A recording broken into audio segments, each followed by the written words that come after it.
ಏನಮ್ಮ ಒಂದು ಬಿಡಲ್ಲ ಆಫೀಸಲ್ಲಿ ಇರೋ ಪೆನ್ನು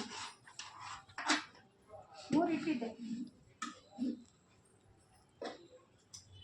ಒಂದು ಸ್ವಲ್ಪ ನೀರು ಚಿಮ್ಕಿಸ್ಕೊಂಬಿಟ್ರೆ ಬಿಸಿ ಅನ್ನ ಥರ ಆಗುತ್ತೆ. ಕುಕ್ಕರಲ್ಲಿ ಇಟ್ಕೊಂಬಿಟ್ರೆ ಇನ್ನೂ ಬಿಸಿ ಇದೆ ನೋಡಿ. ಬೆಳಗ್ಗೆ ಮಾಡಿರೋದು, 9 ಗಂಟೆಲಿ ಮಾಡಿರೋದಮ್ಮ.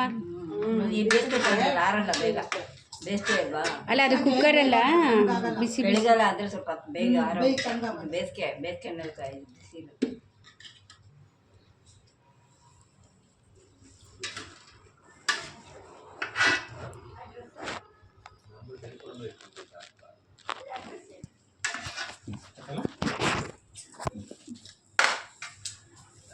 ಬರೋದ ಪುಟ್ಟ ನಿಮ್ಮ ಹೆಸರು?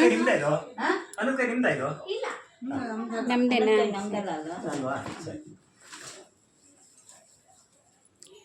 ಅಮ್ಮ ಅವ್ರ ಹೆಸರು ಶಿವಮ್ಮ. ಸಾಕ್ಷಾತ್ ಶಿವಮ್ಮ. ತಗೊಂಡ್ರೆ ಇದು ಕಾರ್ಡು? ಹಾಂ, ಇಟ್ಕೊಂಡಿದ್ದೀನಿ. ನಾಳೆ ಮಧ್ಯಾಹ್ನ ಗೀಟ್ ಹಾಕಿದ್ದೀನಿ. ನನಗೊಂದು ಕೆಲಸ ಮಾಡಿ, ನನ್ನ ನಂಬರ್ ತಗೊಳ್ಳಿ. ಅಲ್ಲಿ ತುಂಬ ಜನ ಇರ್ತಾರೆ. ಹೌದಾ? ಸ್ವಲ್ಪ ಒಂದು ಮಿಸ್ ಕಾಲ್ ಹೊಡಿರಿ, ನಾನು ಮಾಡ್ತೀನಿ.